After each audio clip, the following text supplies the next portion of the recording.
first off, today is today's topic is using dumb RGB in your display. And I'm going to take you back to a time when my entire display was no such thing more than, I believe, dumb, well, just LOR. And I don't know if you can hear this or not. You probably can get it too. The worst quality video ever. Where is here? Audio. Audio, is it connected to here? No. Can that one thing that's flashing our direction be turned? It went that way. And then it went into there, and it doesn't go anywhere. Well, your display looks beautiful on your belly. For being technical, I'm not very technical.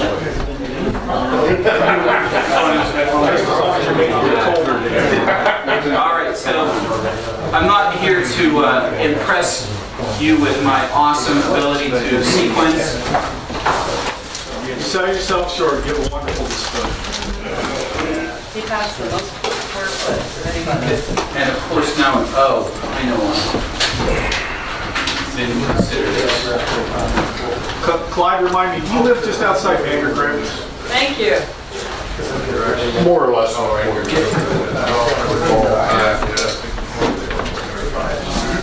Should have given it a second to test it. I did volume mixer.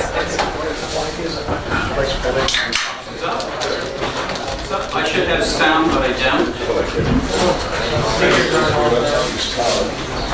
It had a little blue LED that was Speakers on? Get plugged in. Do they power right off of the? The USB. Just plug in the USB. Oh, well, maybe they plug in the USB. It's a problem with your Beagle Bone Black subnet. Raspberry Pi would never do it.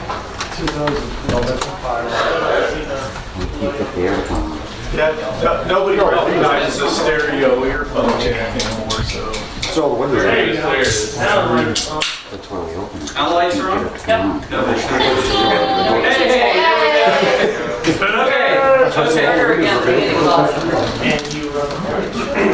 And I run a light show, yes, right.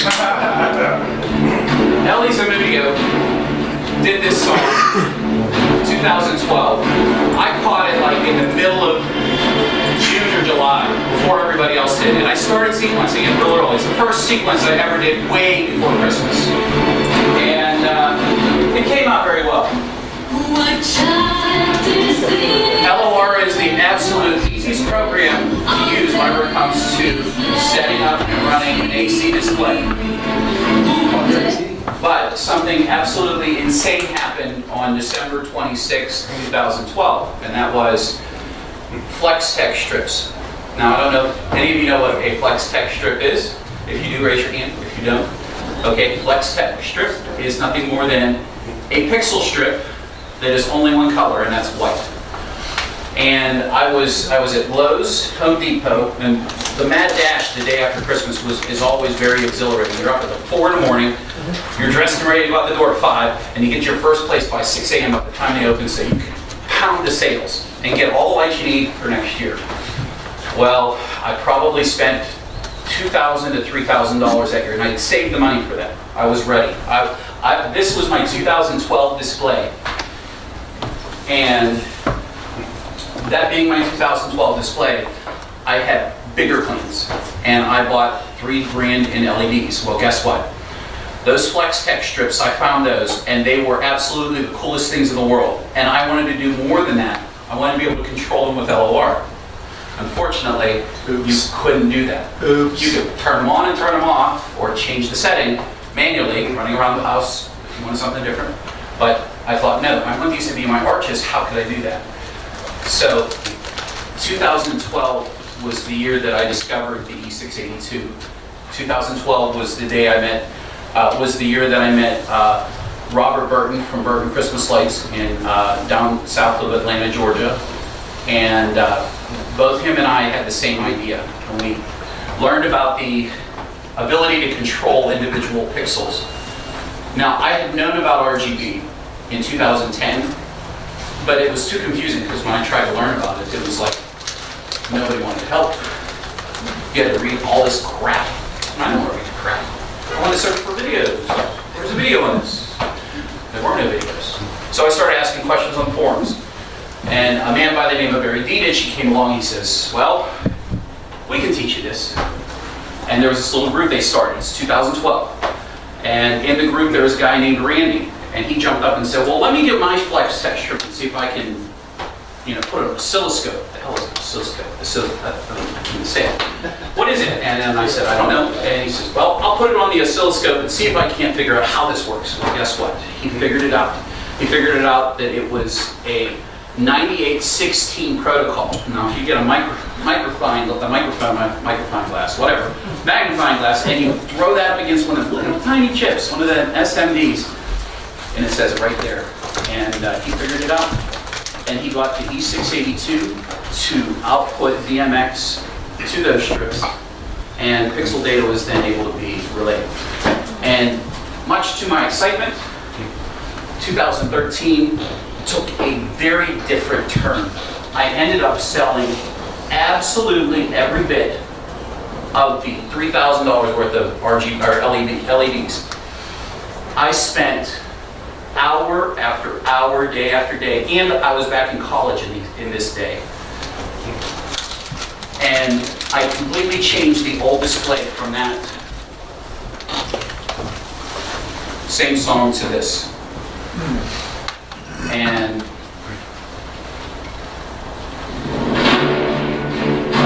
what an absolute difference this display made to me in my life in the past 5 years.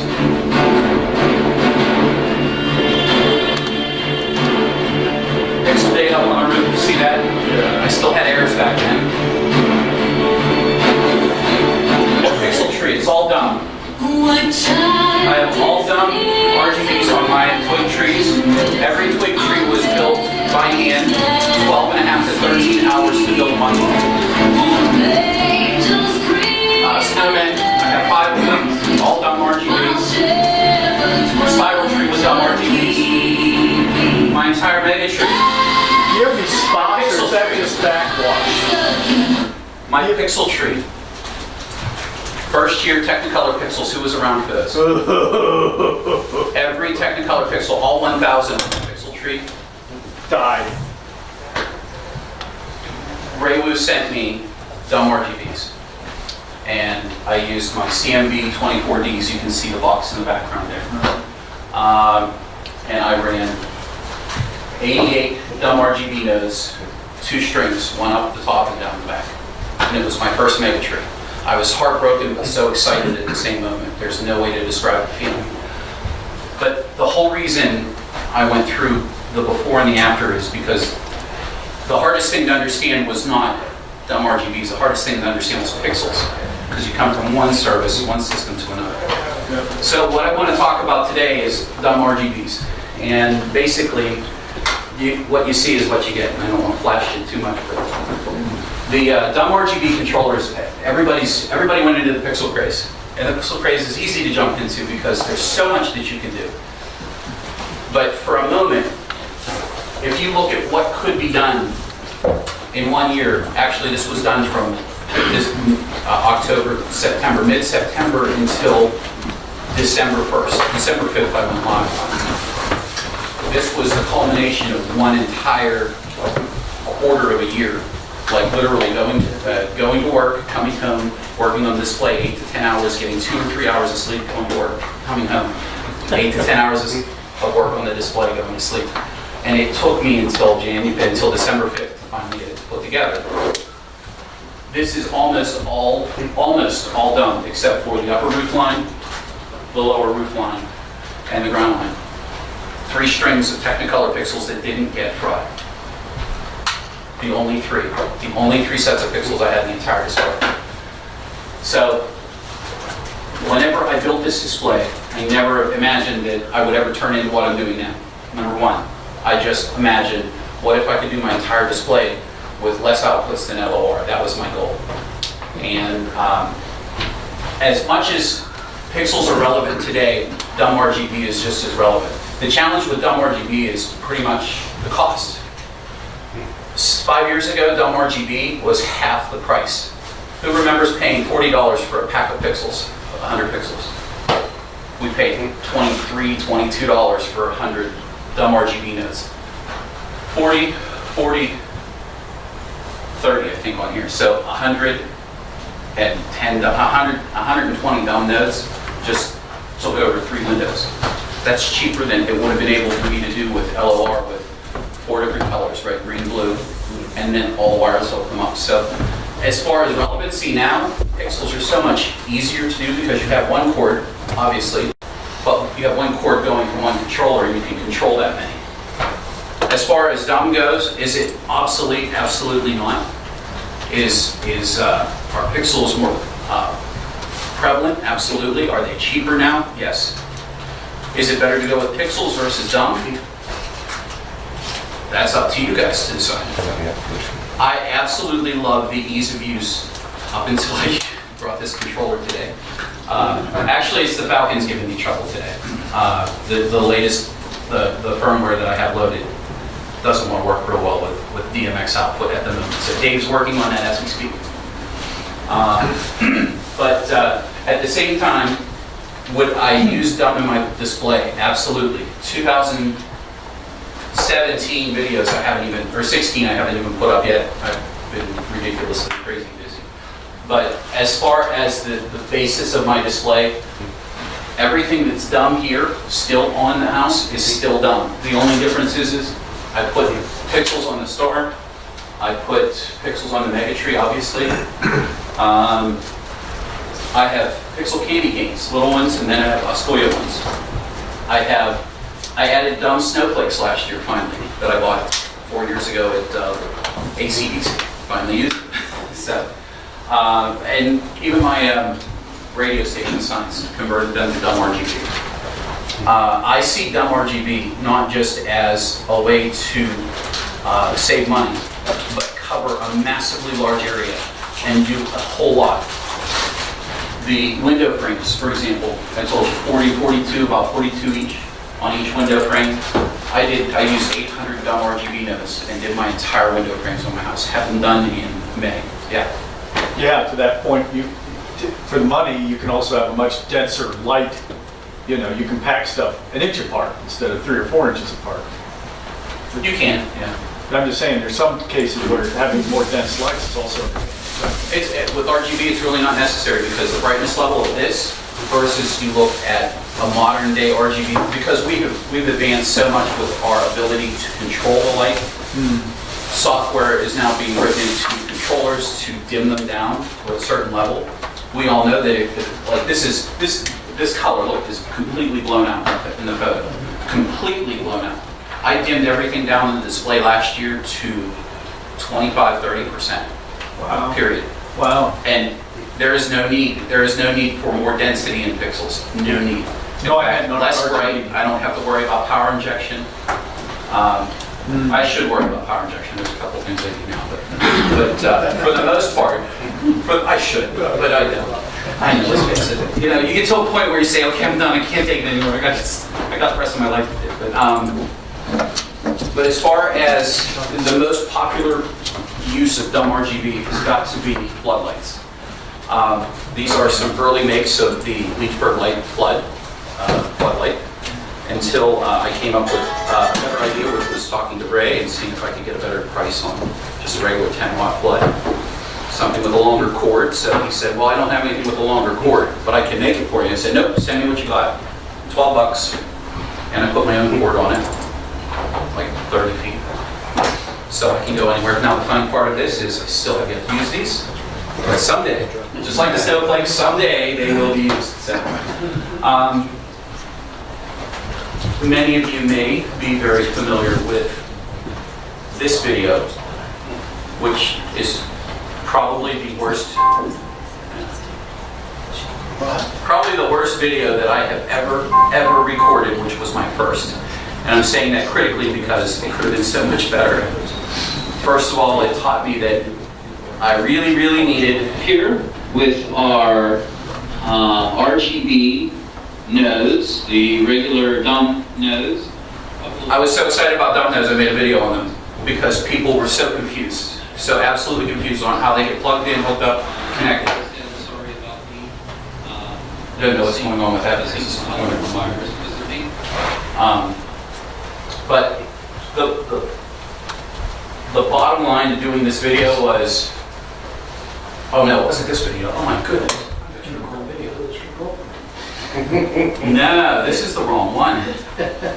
I can't show you this one. That's the good one. That was actually your number. That was your number 2. That was after I had a year and a half under my belt.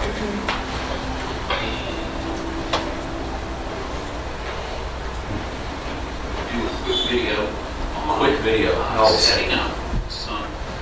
There's a little DMX controller there, isn't it? This is what I started with. This is what most of us started with 5 years ago, 6 years ago, 7 years ago. You had these little tiny modules.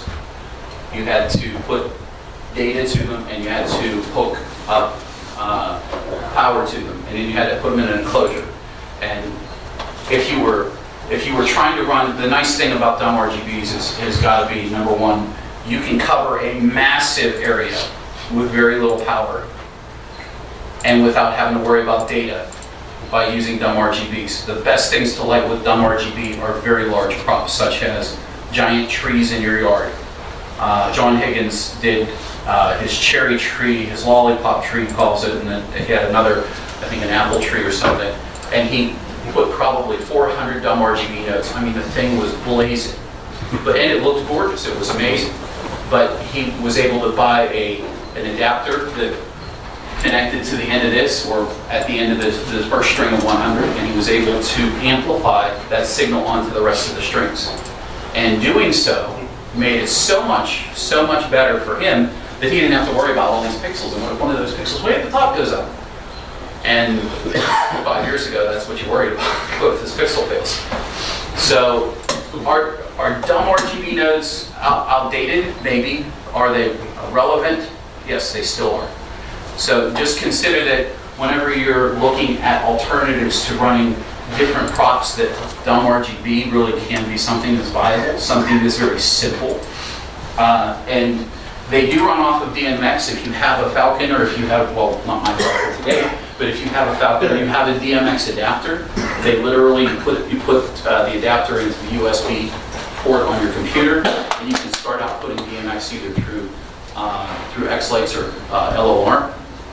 The basic look of the DMX controller, I've got plenty of videos. I'm sure you've seen one maybe. This happens to be the 30-channel variety. And this one actually is kind of nice because it has kind of lights that tell you which lights should be lit up, and if you have an issue whenever you're trying to, like, why is this channel not working, you can clearly see if one of the lights isn't working. And it tells you if you have a bad MOSFET or not. So, these dumb controllers run for about $30. Yes, you have to buy an enclosure. Yes, you have to have a power supply. Yes, you have to mount them all together. And sometimes the cost of doing this is what puts you back, considering you can buy a Pixel controller for just a little bit more, and a little bit more investment into other things. But basically, you get a very solid, usually solid working unit that doesn't take a lot of power if you don't want it to, or it can, especially with 10-watt plugs. My goodness, you get plugs all over the place. And very relatively inexpensive, especially if you're getting from Ray. Some of the stateside vendors aren't as inexpensive. Some of them are a little bit more. They add a premium to it because of their cost of having it in inventory. But overall, you can do a very massive display, as you can see, with the cost minimized and spread out throughout the display.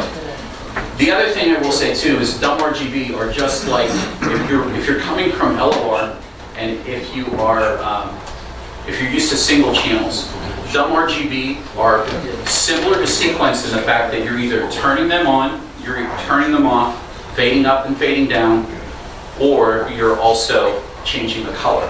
So the only difference is the color is being changed as opposed to on and off. And that's what's nice about them. Very simple to sequence, very easy to set up. Once you get the hang of running them, once you understand what a dip switch is on here, changing those to match your DMX channels, it makes it so much easier. And you have a variety. I mean, let's face it, you have 170 individual props that you can run off of one DMX output. 170 props is, I mean, that's as many models as I have in X-Lite. So just one universe of dumb can do an entire display very, very easily without a whole lot of work. So with that, I don't want to take up much more of the time. I mean, there's a lot more to go. If you have any questions, feel free. Clyde, is that flood you got from Ray, does that just have wired outputs, or is there an integrated DMX Nothing's controller? integrated. It's a standard dumb RGB flood. Runs Okay. off of a DMX controller. Okay. $12. It's the cheapest flood he sells. One of the things that, because we still run dumb, and a couple of nice things is, I've only lost one node out of 1,000. That's And even that That's a was great just point. one color. That is an awesome point. And also the JST connectors that come with them, they don't have to be water. If you use I don't if you use dielectric shoot with grease, some corrosion X, plug them in the snow, never had a single problem. dielectric grease is amazing in using with JST connectors. I wanted to point out, I know I showed you that pretty much everything in this display in 2013 was done. Those were pixels, I forgot about that. I probably have lost on the window frames, I bought 800 dumb RGB nodes. You can see some on this side, there's also some on this side that you can't see. Out of all of these dumb RGB nodes, I probably have lost 10 in 4 years. 10. It got to the point where if one goes bad, I don't care if it goes up. Because you can't tell, or you don't notice it. And at the end of the season, I cut it out and put another one on. I'm working, literally, I spent $300 for all of the window frames for the dumb RGBs and the controllers to run them. They're all still running strong. Now the controllers have gone down, and $300 divide that by 4 years, and that's the price. That's the investment that I put into my dumb RGBs, and they've lasted. They've stood the test of time. So I think that's probably the other major reason if you're going to do something with dumb RGB. Like Dean has the spinner. I have the spinners. I think you followed. Did you forget? All right. Yeah, I followed. Did you follow the video? I seen it. Yeah. And then I did a pixel version of that spinner, and I always wanted to do dumb spinners because that's what LOR, that's what we had, and I could do them, but the thing that bothers me is the channel count. I hate wasting channels, so the pixels made more sense. But whenever it comes to the snowflakes, I put the snowflakes up on the house. There's 12 snowflakes. I had dumb controllers coming out of the yin-yang. I just, what the hell, because so I figured I'll use them up. But there are some things that deserve pixels, and there's other things that really don't need pixels on every snowflake. There's some, although this year I probably am going to upgrade a couple of them. It's going to change it up a little bit. So do you Any use other more questions? controllers or just their sequencing software? What's that? Is your stuff mostly those DMX controllers? Mostly those, yes. The 30 channel and the 27 channel. Anybody else? What kind of run distances from the controller? Oh, I knew that was going to be. No, I mean, This star is being controlled by a controller over here. so you're 30, 35 feet away? 40 feet, 50 40 feet, feet, 60 feet, got it. 70 feet. Try it. You got to try it to find out. But I wouldn't have any reservation about running any distance that I want to run. And you're running 5 or 12? Yeah. On the dumb RGBs, I started with 12. I started with 12, and then I did try in Halloween. I tried using 5 volt, and they work fine. They work the same. The problem is you just can't use as many on one output as you can with 12. You can do double with 12. Because of the power loss? No, because the limit of the 5 volt. When you who's got a calculator open? What do you think? Okay, take 0.3, multiply it by 100, which is obviously 300. That's 3 watts on 30. Divide that by 5. 6. Now divide 30 by 12. 30 by 12? 30 by 12. 2.5. It's 2.5 So amps half your versus amps. 6 amps. I can run double the 12 volts. It's just a matter of power. Yeah, it's all about the amount that I could physically run off of one output. Oh, okay. So I thought, see, here's my thing. When I started in 2013, that's whenever 2013, I had a failure with Technicolor pixels. 12 volts absolutely turned me on. I went to 5 volts, everything 5 volts. Let's test everything. That's whenever incidentally all my videos started popping. And I did my pixel tree the second year with 5 volt pixels, no issues, not one. I didn't have a pixel go out 5 volt. Well, the problem with the 12 volt Technicolor pixels was the voltage regulator couldn't handle the 12 volts that was coming in and could only handle 10 or 9. That's why my roof lines never went, because I had my pixel tree going, burned them out on 12 volt. Everybody else started having problems. I hadn't put my pixel lines up yet. And those 3 sets remained undamaged. So I was able to turn the voltage down, run them at like 10 volts, or 10 volts. 10.5. And was able to save those. And I still have those 3. I can run them at 5. They run on 5 volts. But I changed everything over to 5 volt after that. So everybody always says, why you run 5 volt? That's the answer. Any other questions? On your raised floods, you know how many amps per channel? You can, calculator, I'm sorry, what do you want? calculator, Okay, are we doing more complex? than Yes, what more you had? complex. Okay, very complex. all right. 10, Uh-huh, wow, 10 okay. divided by 12. Should be like 0.8. 8.3. 8.83 of an amp. So typically, this controller, a dumb RGB controller, has a limit per MOSFET per each individual channel, per RGB channel, of 1 amp. So maximum of 1 amp total per channel. We're at 0.8. Is that right? 0.8. And now you have to take the 0.8 and divide that by 3 because you have 3 different colors. So you can run 3 floods off of 1 output. 10 watt. Yes, 3 10-watt floods. So you can run 3 10-watt floods off of 1 dumb RGB output. So off of this 30 channel, you could have 3 times 10, which is 30 floods. 3 on each channel. So That's I mean, the bang for the buck is there for dumb RGBs whenever you need to do massive, large, simple setup. Thus the term dumb or simple. So, any other questions? All right, thank you very much. All right.